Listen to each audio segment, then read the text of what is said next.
우리 다 같이 주님의 말씀을 높이 드시고, 주의 말씀은 내 발의 등이요 내 길의 빛이니이다.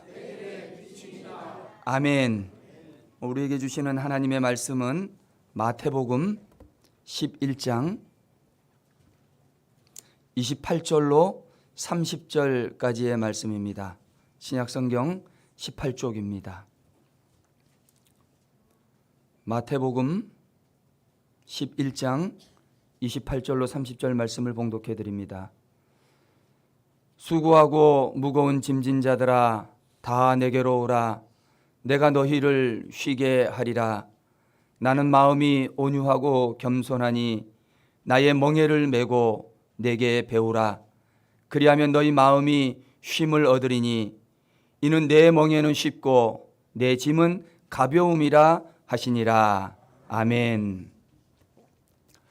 최근 신문이나 뉴스에 많이 등장하는 단어가 있습니다. 극한이라고 하는 단어입니다. 비가 와도 너무 많이 오니까, 일정 수준을 넘어선 비가 오니까 극한호우라고 이야기합니다. 더워도 너무 더우니까 극한기후라고 이야기를 합니다. 기후가 너무 올라가고 극한호우가 오다가 보니까 각종 식료품값이 폭등을 하면서 극한물가라는 말도 생겨났습니다. 그뿐입니까? 며칠 전에는 한 초등학교 교사가 생을 달리하는 사건이 있었습니다. 그 직업이 너무 힘든 직업이라고 극한 직업이라고 말을 합니다. 우리의 일상에 이런 극한이라고 하는 단어가 왜 이렇게 많이 사용되는 것입니까? 국어사전을 찾아보니까 극한이라는 말은 궁극의 한계라는 것입니다. 궁극의 한계. 상당히 무거운 말입니다. 어떤 사물이나 사건, 상황의 끝을 알 수 없는 그 궁극의 끝이라는 의미입니다. 사람이 생각하거나 설명할 수 있는 그 수준을 넘어선 끝이라는 의미가 그 안에 담겨져 있습니다. 왜 이렇게 무거운 단어가 우리의 삶에 많이 사용되는 것입니까? 삶이 그만큼 무겁기 때문입니다. 우리의 인생이 버겁고 힘들기 때문입니다. 최근에 통계를 보니까 30대, 40대의 취업률은 감소하고 50대, 60대의 취업률이 급등하고 있다는 것입니다. 퇴직을 해서 쉬셔야 될 나이가 되었음에도 불구하고 쉬지를 못하고 구직 활동을 하는 것입니다. 계속 일해야만 되는 환경, 내가 일하지 않으면 안 되는 삶의 환경이 우리에게 온 것입니다. 공부하는 아이들에게도 극한 환경은 마찬가지입니다. 아무리 더워도 쉼 없이 이 학원에서 저 학원으로 학원의 문이 닳도록 드나들어야 소위 말하는 좋은 대학에 갈 수 있습니다. 미국의 어머니들이 말을 잘 안 듣는 자녀들에게 어떻게 겁을 주는지 아십니까? 미국의 엄마들이 아이들이 말을 잘 안 들으면 너 한국으로 유학 보낸다 그런다는 거예요. 말을 안 들으면 한국으로 유학 보낸다. 죽도록 한국에 가면 공부만 해야 되니까 미국 아이들에게 이 한국은 지옥이나 마찬가지인 겁니다. 청년들도 동일합니다. 그들이 정말 원하고 내 소질에 맞고 하고 싶은 것을 하면서 살아가기에는 이 사회의 경쟁이 너무 심한 겁니다. 그러고 보면 기성세대나 아니면 젊은 세대나 아니면 학생이나 모두 다 쉼도 없고 안식도 없는 오직 극한 환경만이 있을 뿐입니다. 여러분, 그렇다면 진정한 쉼과 안식은 어떻게 얻을 수 있는 것입니까? 도대체 진정한 쉼, 안식은 어디에 있는 것입니까? 오늘 성경은 우리에게 이렇게 말씀하십니다. 수고하고 무거운 짐진 자들아 다 내게로 오라. 내가 너희를 쉬게 하리라. 내가 너희를 쉬게 하리라. 여러분, 우리 주님이 이 극한 환경 속을 살아가는 우리들에게 하시는 말씀이 그 어디에도 쉴 데가 없느냐? 내가 너희를 쉬게 하리라. 여러분, 우리 예수님께서 우리에게 참된 쉼을 주실 줄로 믿습니다. 그래서 오늘 말씀의 제목이 내가 너희를 쉬게 하리라. 여러분, 오늘 우리는 이 본문 말씀을 통해서 우리가 참된 쉼을 얻으려면 어떻게 해야 하는가 살펴보고 주님께서 주시는 은혜의 말씀을 선포하려고 합니다. 첫째로 28절의 말씀입니다. 28절 말씀에 보시면 수고하고 무거운 짐진 자들아 다 내게로 오라. 한번 따라 하십시다. 다 내게로 오라. 내가 너희를 쉬게 하리라 이야기합니다. 먼저 우리 예수님은 수고하고 무거운 짐진 자들을 향하여서 다 내게로 오라 초대하고 있는 것입니다. 때문에 저와 여러분이 예수님이 주시는 참된 쉼을 얻기 위해서는 먼저 다 내게로 오라 부르시는 예수님의 초대에 응답하셔야 합니다. 다 내게로 오라 예수님이 초대할 때 그 초대에 응답하셔야 되는 것입니다. 성경을 보면 내게로 오라 할 때에 이 오라라는 말 신약 성경에는 한 400번 정도 사용되었고 구약에서는 200번 정도 사용이 되었습니다. 성경 전체에 오라라고 하시는 말씀이 600번 기록되어 있다는 거예요. 숫자적으로 보면 거의 매일 한 번 이상 주님께서는 우리들을 향해서 부르고 있는 거예요. 수고하고 무거운 짐진 자들아 다 내게로 오라. 거의 매일 날마다 한 번 이상 우리를 부르고 있는 것입니다. 여러분, 주님은 왜 우리를 부르시는 것입니까? 왜 내게로 오라고 우리를 초대하고 계시는 것입니까? 그것은 저와 여러분이 이 극한 시대에 수고하고 무거운 짐을 지고 있기 때문입니다. 창세기 1장에 보면 하나님은 천지를 창조하시면서 보시기에 좋았더라 이렇게 말씀을 하십니다. 창조를 하셨는데 보시기에 좋았다는 것입니다. 근데 예수님께서 여섯째 날 사람을 지으시고는 뭐라고 말씀하셨냐면은 보시기에 심히 좋았더라 말씀하십니다. 창조를 하는데 세상 만물을 창조해 놓고 보시기에 좋았더라 이렇게 말씀하시고 저와 여러분 사람을 창조하고 난 다음에는 보시기에 어떻게 좋았더라? 심히 좋았더라 말씀을 하십니다. 여러분, 여기 이 두 가지 표현의 차이가 느껴지십니까? 차이 다 있겠지요. 단어 하나 차이니까 심히. 여러분, 성경은 눈이나 입으로 읽는 게 아니라 여러분 마음으로 읽으셔야 됩니다. 주님께서 사람을 지어놓고는 심히 좋았더라 말씀하시는 그 말씀 속에 우리 하나님의 마음이 얼마나 좋았으면 심히 좋았더라 그렇게 말씀하시는가. 그 성경은 마음으로 읽어야 된다는 것이죠. 천지를 창조하셨는데 창조하는 걸 보니까 보시기에 좋았습니다. 그런데 사람을 지어놓고 그 사람을 보니까 그냥 좋은 게 아니라 심히 좋았던 것입니다. 여러분, 사람이 지음을 받았는데 지음받은 그 인간의 그 등에 그 어깨에 수고하고 무거운 짐을 지고 있었다고 한다면 과연 하나님은 수고하고 무거운 짐진 우리 인간을 향해서 보시기에 심히 좋았더라 말씀하셨겠습니까? 어떻게 창조에는 인간 위에 짐이 있는데 수고하고 힘든데 어떻게 보시기 좋았더라 말할 수 있겠냐는 거예요. 우리 주님이 우리를 창조하시고 보시기에 심히 좋았더라 하시는 말씀은 우리 인생이 창조함을 받았을 때 우리는 결코 수고하거나 무거운 짐을 진 존재들이 아니라는 사실입니다. 그뿐입니까? 하나님이 여섯째 날에 사람을 지으시고 보시기에 심히 좋았더라 말씀하신 후에 일곱째 날에는 무엇을 하셨습니까? 안식하셨다는 것입니다. 여러분, 여기서 안식하셨다는 말은 성경에 보면 샤밧이라고 되어 있어요. 샤밧. 샤밧이라는 것은 뭐냐면 멈추는 거예요. 스톱. 딱 가다가 일곱째 날이 되니까 샤밧, 스톱. 딱 멈춘 겁니다. 멈춘다는 뜻이 샤밧 안에 들어있고 샤밧 안에는 또 하나의 뜻이 있는데 그냥 쉬는 거예요. 아무것도 안 하는 거예요. 쉰, 레스트. 수고하고 무거운 짐진 자들아 다 내게로 오라 내가 너희를 쉬게 하리라 할 때 그 쉬게 하리라도 영어 성경에 보면 레스트, 그냥 쉬는 거예요. 오늘 예수님께서도 하나님께서도 천지를 창조하시고 쉬셨다, 안식하셨다 할 때 그 안식도 레스트. 하던 일을 멈추고 그냥 쉬는 거예요. 아무것도 안 하는 겁니다. 여러분, 그런데 하나님은 왜 일곱째 날에 안식, 쉼을 가졌겠습니까? 원래 하나님은요, 아무리 일을 해도 피곤하거나 지치는 분이 아니십니다. 우리 하나님은 졸지도 않으시고 주무시지도 않으시는 분입니다. 하나님이 6일 동안 열심히 일을 하시고 천지 만물을 창조하시고 사람을 지었다고 해가지고 그렇다고 피곤해 하시는 분이 아닙니다. 그런데 왜 피곤하지도 않으신데 일곱째 날에 안식을 하신 것입니까? 왜 하던 일을 샤밧, 스톱, 멈추시고 그냥 쉬신 것입니까? 여러분, 그것은 연약한 인간에 대한 하나님의 배려입니다.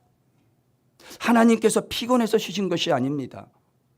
우리 인간들이 쉬지 않고 여섯째 날까지 일하고 일곱째 날까지 일하고 여섯 날째까지 일하고 일곱째 날 일은 안 하지만 또 열심히 무언가를 오락을 하고 취미생활을 하며 일한다면 우리는 쓰러지니까 하나님께서는 여섯 날째까지 일하시고, 그러니까 너희들도 더 이상 일하지 마. 힘들게 일주일 살았으니까 좀 쉬어. 쉬지 않으면 견딜 수 없는 유한적인 인간을 배려하신 겁니다. 하나님은 안 쉬셔도 됩니다. 하나님이 쉬신 이유는 연약한 인간, 유한적인 인간을 배려하신 것이죠. 그런데 여러분, 문제는 인간의 탐욕입니다. 욕심이 항상 문제입니다. 6일을 일하고 하루를 쉬라고 하셨는데 쉬지를 않는 것입니다. 6일 동안 열심히 일을 하고 7일 또 무엇인가를 하는 것입니다. 주일엔 하나님을 예배함으로 영혼의 안식을 얻고 우리 육체의 쉼을 누려야 하는데, 우리로 하여금 누리도록 만들어주신 그 샤밧, 그 안식일, 주일을 누리지를 못하는 거예요. 왠지 아십니까? 탐욕 때문에, 욕심 때문에. 하나님께서 광야에서 이스라엘 백성들에게 만나를 주셨습니다. 하나님이 만나를 주시면서 백성들에게 무엇이라 말씀하셨습니까? 너희들 아침마다 이른 아침에 이 들에 나와서 6일 동안에는 만나를 거두라는 것입니다. 그날 와서 그날에 먹을 만나를 거두어 가라는 것입니다. 그런데 여섯째 날 제6일에는 이틀치를 거두라는 거예요. 하나님이 이틀치 거둘 만큼 양을 내려주신 거예요. 충분히 내려주신 거예요. 그래서 토요일 날 여섯째 날에는 이틀치를 다 거두어서 들어갑니다. 왜요? 일곱째 날은 샤바타라고, 안식하며 쉬라고, 하나님을 예배하라고 그렇게 하신 것입니다. 그런데 일곱째 날이 되었습니다. 이스라엘 백성들이 어떻게 했겠습니까? 집에서 샤밧 했습니까? 들로 나가서 만나를 거두러 나아갔습니까? 탐욕에 물든 자들이 일곱째 날에도 만나를 거두러 나간 것입니다. 벌써 이틀치를 다 주셨는데 내게 오늘 나가지 않아도 오늘 먹을 것이 충분히 있음에도 불구하고 일곱째 날 또 거두러 나간 것입니다. 이게 탐욕이에요. 이게 욕심입니다. 여러분, 일곱째 날이 됐습니다. 나는 집에서 쉬고 있는데 다들 들에 나가서 거두고 있는 거예요. 나는 주일이 됐다고 예배하고 쉬는데 사람들이 일곱째 날이 됐는데도 뭔가 하러 직장에 나가든지 장사를 나가든지 뭐든지 나간다는 거예요. 다 나가서 만나를 거두고 있는데 나 혼자 가만히 집에서 샤밧 쉬고 있으면 여러분 혹시 손해본다는 생각, 그런 생각 들지 않으셨습니까?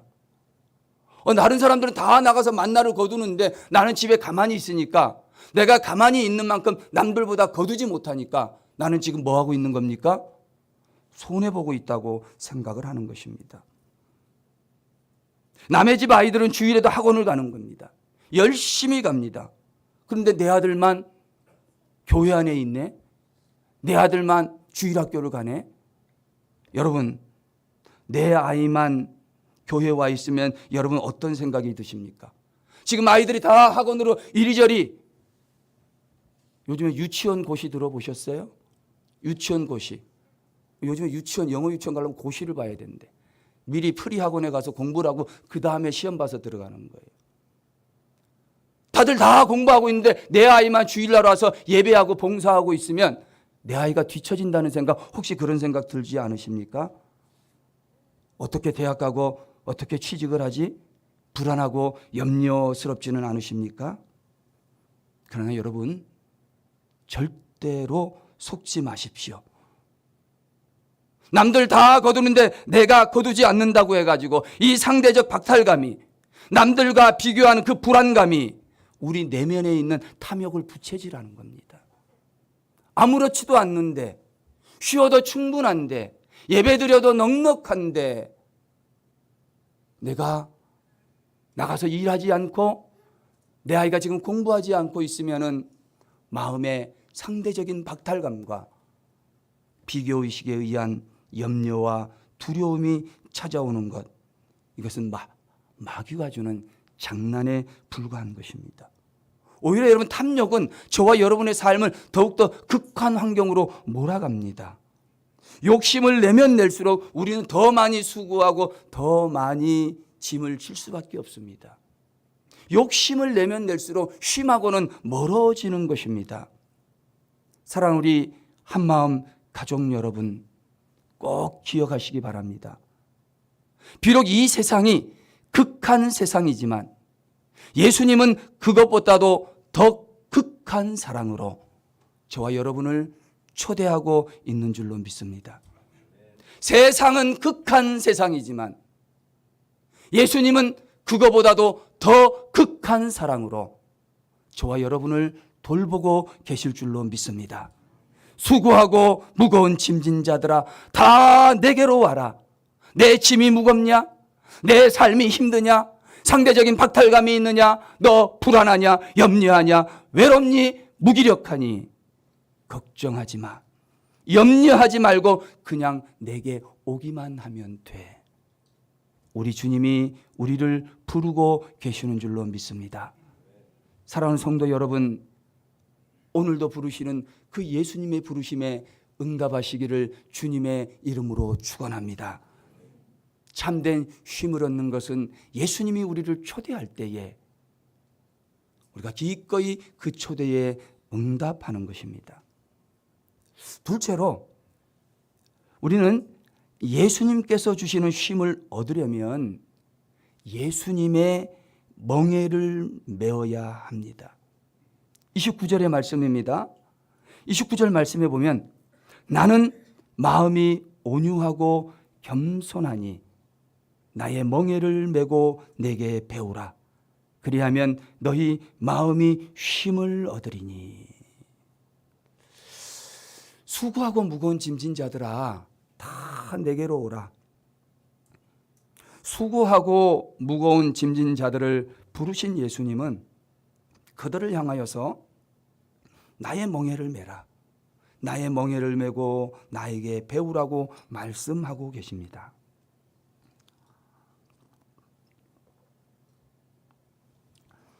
그런데 우리가 이 말씀을 가만히 읽어보고 2번 읽어보고 3번 읽어보고 반복적으로 읽어보면 이거 좀 역설적이다 하는 생각이 들을 수 있습니다.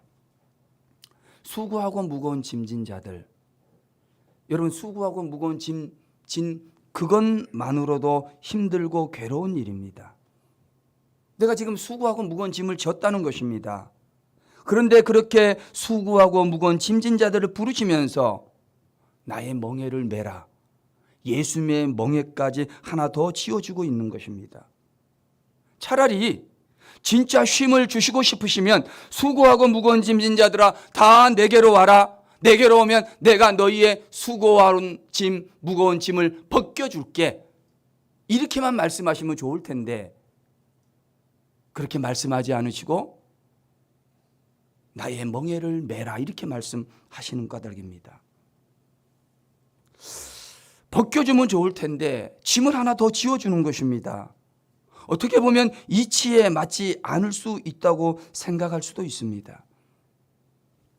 여러분, 멍에가 무엇입니까? 멍에라고 하는 것은 짐승들을 제어하고 자기 마음대로 부리기 위해서 사용하는 것이 멍에입니다. 멍에를 지울 때는 짐승을 제어하고 내가 원하는 대로 부릴 수 있도록 하기 위해서 멍에를 지우는 것입니다. 구약 성경에서 멍에라는 말씀이 기록되어질 때는 이스라엘 백성들이 이방 나라의 포로로 잡혀가서 거기서 억압을 당하고 착취를 당할 때 그때 쓰는 표현이 멍에를 지운다 하는 표현입니다. 포로로 끌려갑니다. 억압을 당하고 착취를 당합니다. 그게 멍에를 쓰는 겁니다. 신약 성경에 와서 예수님이 멍에를 말씀하실 때는 백성들을 아주 힘들게 하는 율법, 지킬 수도 없는 율법들을 백성들에게 계속해서 제시해서 그것이 그들의 삶의 짐이 되게 하는 것, 지킬 수 없는 율법의 조항들을 멍에라고 표현하기도 했습니다. 여러분, 억압이 되었든지 착취가 되었든지 지키기 어려운 율법이 되었든지 결국에 멍에를 지는 것은 힘든 겁니다. 멍에를 지는 것은 무거운 짐입니다. 그것을 벗겨줘도 부족할 판에 우리 주님은 하시는 말씀이 수고하고 무거운 자들아 내게로 와서 나의 멍에를 매라는 것입니다. 또 하나의 멍에를 매라고 말씀하십니다. 그러면서 하시는 말씀이 30절에 내 멍에는 쉽고 내 짐은 가볍다고 말씀합니다. 그럼 쉬운 멍에가 있겠습니까? 쉬운 멍에. 여러분, 가벼운 멍에가 있겠습니까? 세상에 쉬운 멍에, 가벼운 멍에는 없습니다. 어떤 멍에가 됐든지 멍에는 괴로운 것이고 짐은 무거운 것입니다. 그런데 예수님이 하시는 말씀이 내 멍에는 쉽고 내 짐은 가볍다는 거예요. 그리고 이게 역설적이라는 것입니다.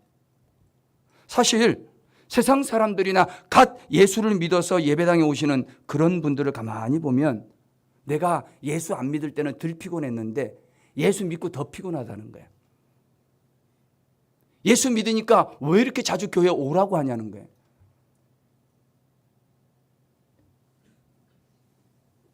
교회 나왔더니 구원을 주신다고 하시더니 멍에까지 매라는 것입니다. 야, 예수 한번 제대로 믿어보려면 진짜 힘들겠다 생각할 수도 있습니다. 그러나 여러분, 그것은 성경을 잘 몰라서 하시는 말씀입니다. 이스라엘의 농경과 목축 문화를 잘 살펴보면 예수님께서 나의 멍에를 매라고 했을 때 그 멍에를, 예수님의 멍에를 매는 것이 얼마나 좋은 것인가, 이스라엘의 농경과 목축 문화를 알아야 됩니다. 어떤 사람이 중동 지역에 여행을 갔다는 것입니다. 중동에 여행을 갔더니 한 결의의 소가 멍에를 메고 밭을 갈고 있는 모습을 보게 된 것입니다. 한 결의의 소라는 것은 두 마리의 소입니다. 하나의 멍에를 쥐고 밭을 갈고 있는 것입니다. 그런데 가만히 보니까 어미소와 새끼소 위에 무거운 멍에가 지어져 있는 것입니다. 어미소와 새끼소가 함께 힘겹게 밭을 갈고 있는 것입니다. 이 사람이 가만히 보니까 어린 새끼소에 무거운 멍에가 지어져 있고 그리고 일하고 있는 것이 너무 안쓰러웠던 것입니다. 농부에게 이야기를 합니다. 여보시오, 아직 이 어린 소에게 이거 너무 힘든 일을 시키는 거 아니요? 그러자 농부가 이야기를 합니다. 그렇지 않습니다. 사실 이 멍에는 어미소 혼자 거의 다 메고 있는 거나 마찬가지입니다. 새끼소는 멍에 구멍에 모가지만 넣고 따라가고 있을 뿐입니다. 그렇게 이야기하는 거예요. 원래 가만히 그 이스라엘 지역에 놀러 갔던 그분이 멍에를 보니까 진짜로 그 어미소 혼자 멍에를 거의 전부 메고 있고 새끼소는 그냥 그 목에 목만 놓고 걸치고만 있는 겁니다. 이 새끼소는 어미 옆에서 멍에를 치고 있기는 있지만 하나도 힘을 들이지 않고 그냥 따라가고만 있었던 것입니다. 새끼소는 어미소와 함께 멍에를 메고 있었지만 거의 모든 멍에는 어미가 지고 있었고 어미 옆에서 그 멍에를 지고 가면서 하나하나 일을 배우고 있었던 것입니다. 그래서 원래 이스라엘 농부들은 소에게 멍에를 지우고 밭을 갈 때는 아직 나이가 어린 새끼소와 어미소를 함께 지어서 같이 밭을 갈게 하는 겁니다. 새끼소는 힘이 들지 않습니다. 혼자 멍에를 지고 밭을 갈면 이리저리 가느라고 주인에게 등짝에 채찍만 맞아서 아프기만 한데 주인의 뜻을 잘 파악하지도 못하고 쟁기를 끌지도 못하는데 어미소와 함께 지니까 너무 쉬운 거예요. 따라가기만 하면 되는 거예요. 그렇게 따라다니면서 농사 짓고 멍에를 지고 밭을 가는 것을 배워가고 있었던 것입니다. 그래서 이스라엘 농부들은 어린 소, 새끼소와 어미소, 일 잘하는 소를 함께 멍에를 지어서 밭을 갈게 하는 것입니다. 여러분, 예수님께서 너 나의 멍에를 메라 말씀하시는 것이 바로 이겁니다. 예수님께서 우리를 향해서 나의 멍에를 메라라고 말씀하시는 것은 너 혼자 멍에를 메고 열심히 일해봐라 그렇게 말씀하시는 것이 아니라 너 홀로 멍에 메지 말고 나랑 같이 멍에 메자. 힘들고 어려운 일은 내가 다 할게. 잘 모르면 그냥 따라오기만 하면 돼. 나의 멍에를 같이 메고 나와 함께 가자. 나의 멍에를 메고 내게 배워라. 나와 함께 멍에를 메면 나와 함께 가는 이 길이 너무너무 쉽단다. 너의 무거운 짐도 내가 덜어줄게. 너의 힘든 것도 내가 덜어줄게. 너는 그냥 내 옆에서 따라오기만 하면 돼. 우리 주님이 말씀하고 있는 줄로 믿습니다. 사랑하는 성도 여러분, 수고하고 무거운 짐진 자들아 다 내게로 오라. 그리고 나의 멍에를 메라고 하는 이 예수님의 말씀은 너 홀로 멍에를 메라는 말씀이 아닙니다. 너 지금 네가 그 멍에라고 생각하는 거 그거 지고 가는 그 길이 참 힘든 거, 그 길이 외롭고 어려운 거 내가 잘 안다. 그렇다고 너 홀로 멍해지고 홀로 고생하며 눈물 흘리며 가지 말고 나와 함께 가자. 나의 멍에를 메라. 내가 너와 동행해 줄게. 나와 함께 메는 멍에는 쉽고 나와 함께 지는 짐은 가벼우니 걱정하지 말아라. 오늘 주님이 저와 여러분에게 말씀하고 계시는 줄로 믿습니다. 사랑하는 성도 여러분, 우리가 홀로 힘든 멍에를 지고 가도록 우리 주님은 허락하시는 분이 결코 아니십니다. 우리와 함께 멍에를 메는 좋으신 예수님이 여러분에게 나의 멍에를 나와 함께 지자 오늘도 말씀하고 계시는 줄로 믿습니다. 사랑하는 성도 여러분, 예수님의 멍에를 거부하지 마시고 예수님의 멍에를 메시기를 바랍니다. 홀로 멍에 메고 나 혼자 살아보겠다고 아둥바둥 고통 속에 허우적거리지 마시고 예수님과 함께 예수님의 멍에를 맵시다. 예수님과 함께 메는 멍에는 쉽고 가볍습니다. 우리가 예수님과 함께 멍에를 메는 그 순간 여러분의 삶에 진짜 무거운 짐은 벗겨지고 예수님이 다 대신 져주시고 진정한 쉼을 저와 여러분들에게 선물로 주실 줄로 믿습니다. 여러분, 이 여름 이 극한 환경에 진정한 쉼이 필요하십니까? 예수님의 멍에를 지게 되시기를 주님의 이름으로 축원합니다. 마지막 세 번째입니다. 29절과 30절 말씀입니다. 나는 마음이 온유하고 겸손하니 나의 멍에를 메고 내게 배우라. 그리하면 너희 마음이 쉼을 얻으리니 이는 내 멍에는 쉽고 내 짐은 가벼움이라 하시니라. 여러분, 예수님께서 우리에게 쉼을 얻으려면 어떻게 했냐고 말씀하십니까? 예수님께 나가라. 초대에 응답하라. 그리고 예수님의 멍에를 메라. 마지막 세 번째는 예수님께 배워라. 예수님의 가르침을 배우라고 말씀하고 있습니다. 여러분, 배운다고 하는 이 말은 제자가 되는 것입니다. 제자가 되는 것은 훈련을 받는 것입니다. 훈련 받는 건 참 힘듭니다. 훈련 받으면 많은 땀을 흘려야 되고 많은 노력을 해야 합니다. 여러분, 이 극한 시대, 극한 환경 속에서 살아가는 것도 힘든데 힘든 훈련까지 또 받으라는 것입니다. 여러분, 우리가 예수님께 제자가 되어서 배워야 하고 훈련받아야 할 것이 무엇이겠습니까? 사도 바울은 빌립보서에서 이렇게 이야기합니다. 너희 안에 이 마음을 품으라. 곧 그리스도 예수의 마음이. 너희 안에 이 마음을 품어라. 곧 그리스도 예수의 마음이다. 너희가 제자냐? 그러면 나의 마음을 품으라는 것입니다. 그러면 여러분, 예수님의 마음은 어떤 마음이겠습니까? 오늘 본문 29절이 그걸 잘 설명해 주고 있습니다. 예수님의 마음을 구체적으로 설명합니다. 나는 마음이 온유하고 겸손하니 나의 멍에를 메고 내게 배우라는 거예요. 여러분, 너희 안에 이 마음을 품으라. 그 예수님의 마음은 온유한 마음이요 겸손한 마음입니다. 우리가 힘들어도 배워야 하고 우리가 힘들어도 훈련해야 되는 예수님의 성품은 온유함과 겸손함입니다. 여러분, 이 온유함, 젠틀 영어 성경에 되어 있어요. 이 온유함이라는 것은 부드럽고 따뜻한 마음입니다. 부드러운 거예요. 따뜻한 마음인 거예요. 겸손함이라고 하는 것은 humble이라고 하는 것인데, 이것은 나를 낮추고 남을 나보다 낮게 여기고 높이 여기는 것, 이것을 겸손함이라고 이야기합니다. 마음이 따뜻하고 온유한 거, 나를 낮추고 남을 높이고 내가 낮아지는 거, 어떻게 보면 이 온유함과 겸손함은 극한 시대에는 어울리는 단어가 아닙니다. 극한 시대 삶의 방식에 온유하다, 따뜻하다, 남들에게 젠틀 친절하게 대한다, 그리고 겸손해서 남을 높여주고 내가 낮아진다, 어울리지 않아 보입니다.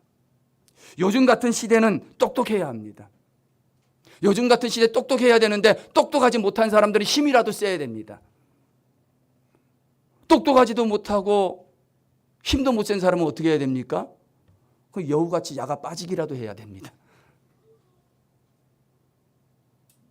똑똑하든지 힘이 세든지 똑똑하지도 못하고 힘도 세지 못하면 야가 빠지기라도 해야 된다는 말입니다.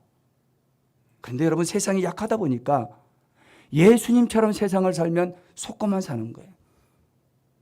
세상이 약하다 보니까 예수님처럼 살면 당하고만 사는 거예요. 세상 사람들은 온유한 사람, 겸손한 사람, 마음이 따뜻해서 부드럽고 친절한 사람, 남을 항상 높여주고 나는 낮은 자리에 나가는 사람, 그런 사람 보면 저저 미련한 사람. 남편들도 그래. 아내들이 그렇게 온유하고 겸손하면 야, 이 바보야, 그렇게 살다 망해. 그런. 도리어 이 시대는 큰 소리치고 신경질 내고 짜증 부리는 사람이 더 살기 편합니다. 그런데 여러분, 이렇게 온유하고 겸손하게 예수님의 성품으로 살아가는 것, 이런 인생이 잘못 인생을 사는 것입니까? 온유하게 살고 겸손하게 사는 것이 바보같이 사는 것입니까? 결코 그렇지 않습니다. 성경에 분명히 말씀하시는데 마태복음 5장 5절에 뭐라 그러냐면 온유한 자는 복이 있나니. 예수님의 성품, 온유한 성품을 가지고 사는 사람은 복이 있나니 그들이 땅을 기업으로 받을 것이며, 땅을 주시겠다는 거예요. 땅 부자 되고 싶으십니까? 온유해지십시오.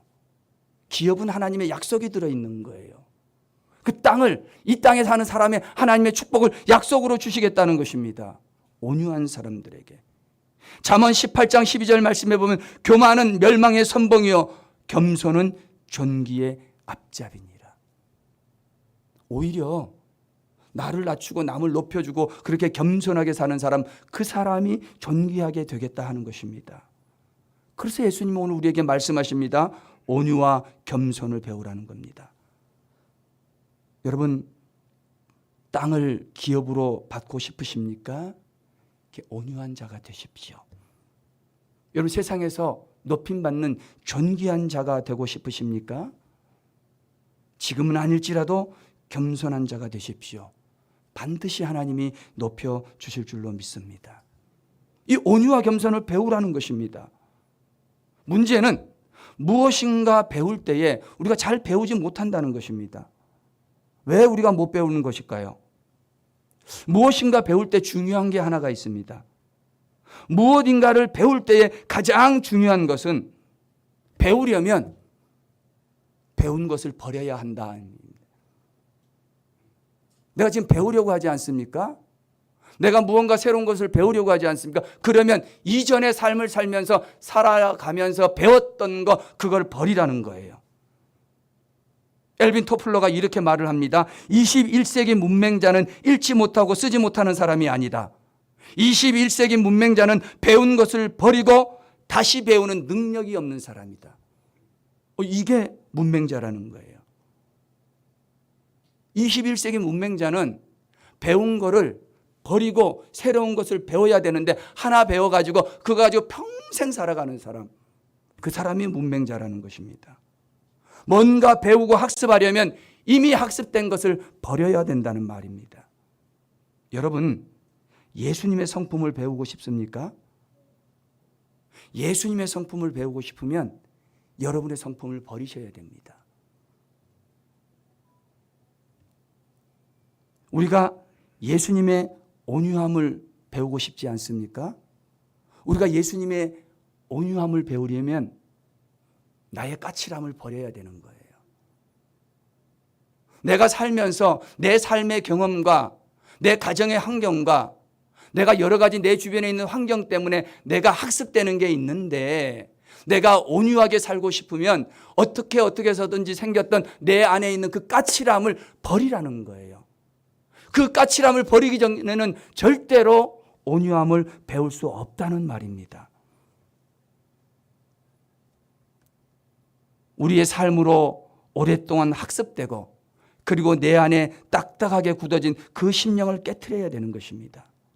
우리가 이미 배우고 익힌 것을 버리지 않는 한 저와 여러분은 21세기의 문맹자, 내가 온유함을 배워야 되는데 내 안에 있는 까칠함을 버리지 못하면 그 사람은 무엇입니까? 바로 신앙의 문맹자들입니다. 우리가 예수님의 겸손을 배우고 싶습니까? 그럼 여러분의 교만함을 버리셔야 합니다. 남이 무언가 말을 하면 귀를 기울여 들을 줄 알아야 됩니다. 저 사람을 나보다 좀 낮게 여길 수도 있어야 합니다. 남이 잘한 거 있으면 참 잘했네, 칭찬할 수 있어야 합니다. 남이 나보다 좀 나은 게 있으면 그거 인정할 줄도 알아야 하는 것입니다. 오늘 내 옆에 어떤 자매님이 앉고 오늘 내 옆에 어떤 형제님이 딱하니 앉았는데 이 양반이 처음에는 후줄근하게 입고 오더니 오늘은 왜 이렇게 멋있게 이쁘게 입고 온 거야? 그럼 좀 이쁩니다 하고 칭찬도 해 주셔야 돼요. 옆에 자매님 한번 보세요. 옆에 형제님 한번 보세요. 칭찬 한번 하십시다. 오늘 이쁘십니다.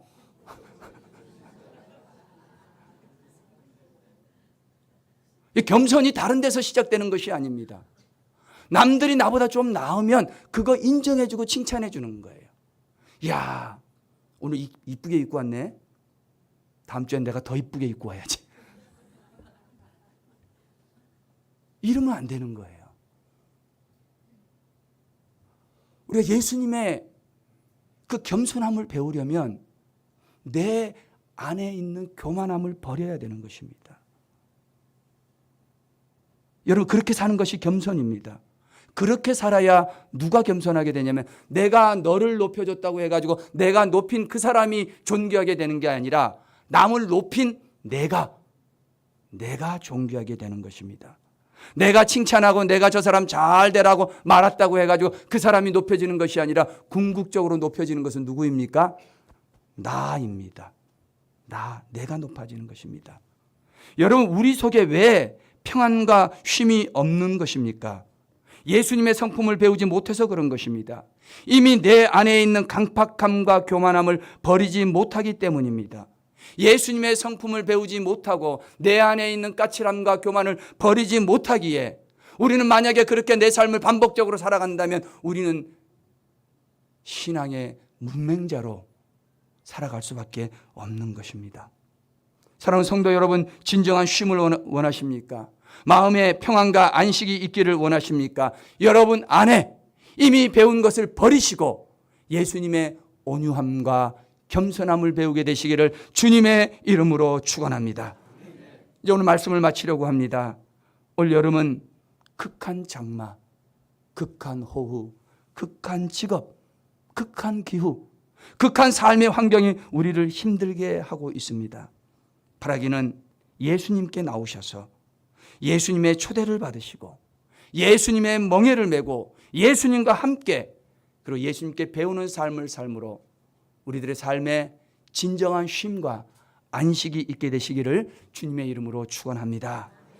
하나님 아버지, 오늘도 우리들을 향하여 수고하고 무거운 짐진 자들아 다 내게로 오라 우리를 초대해 주시니 감사합니다. 나를 오라 부르실 때 주님 앞에 나아가는 우리가 되기를 원합니다. 주님, 나 홀로 내게 주어진 내 삶의 멍에를 메고 힘들게 살지 말고 예수님과 함께 멍에를 지고 살게 하여 주옵소서. 예수님이 내 삶의 멍에를 대신 져 주실 줄로 믿습니다. 예수님과 멍에를 지며 예수님께 배우며 살아가게 하여 주옵소서. 예수님의 온유함과 겸손함이 우리 안에 있게 하여 주셔서 우리의 모든 한마음 가족들이 올여름 극한 삶의 환경 속에 있음에도 불구하고 마음에 참된 쉼과 안식을 누리며 살게 하여 주옵소서. 예수님의 이름으로 기도합니다. 아멘.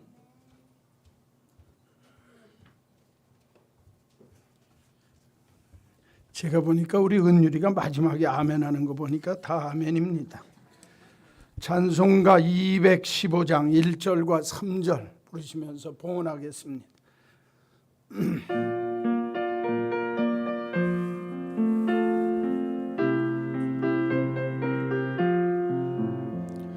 내 죄 속해 주신 주께 힘과 정성 다하니 나의 온갖 언행 심사 주를 위한 것일세. 내게 있는 모든 것을 주를 위해 바치리. 내게 있는 모든 것을 주를 위해 바치리. 내가 주를 바라보니 나의 영혼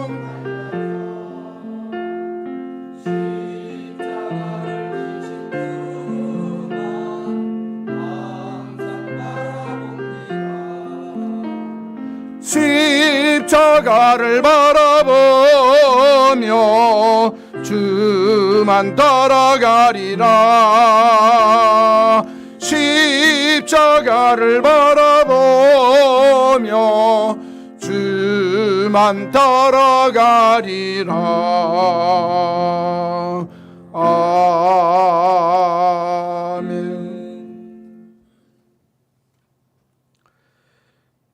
극한이라는 사람의 어려운 모든 일들이 부닥쳐질 때에 우리들을 향하셔서 내가 너희를 쉬게 하리라 말씀하신 주의 음성, 오늘도 듣고 세임 얻게 해 주신 것 감사합니다.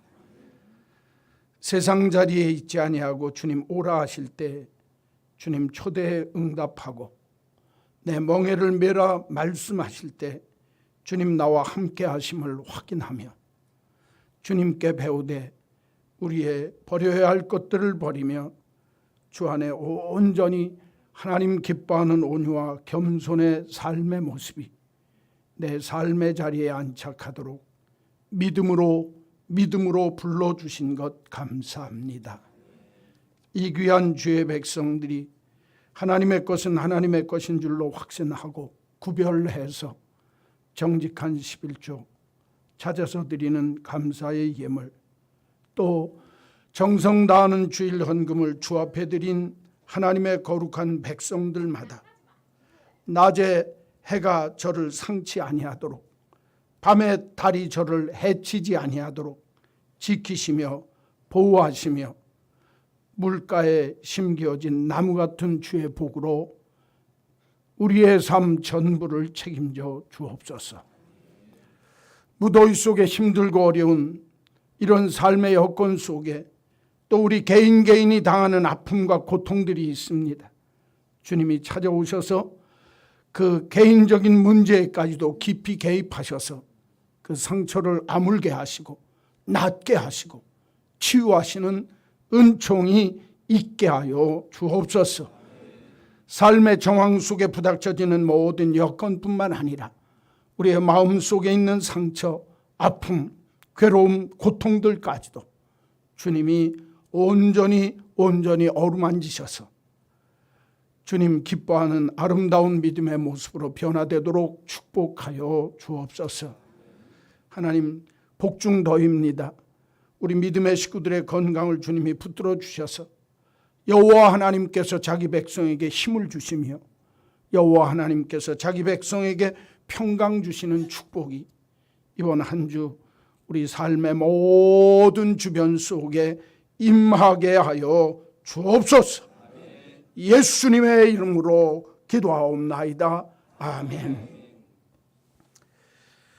우리 구주 예수 그리스도의 크신 은혜와 하나님 아버지의 놀라우신 그 사랑하심과 성령님의 감동, 감화, 역사, 교통하심이 예수님이 주시는 쉼으로 참 평안과 참된 안식 누리기를 소원하는 한마음 온 믿음의 식구들 머리머리 위에 가정과 생업, 삶의 모든 경례와 자녀들 위에 이제로 영원히 있을지어다. 아멘.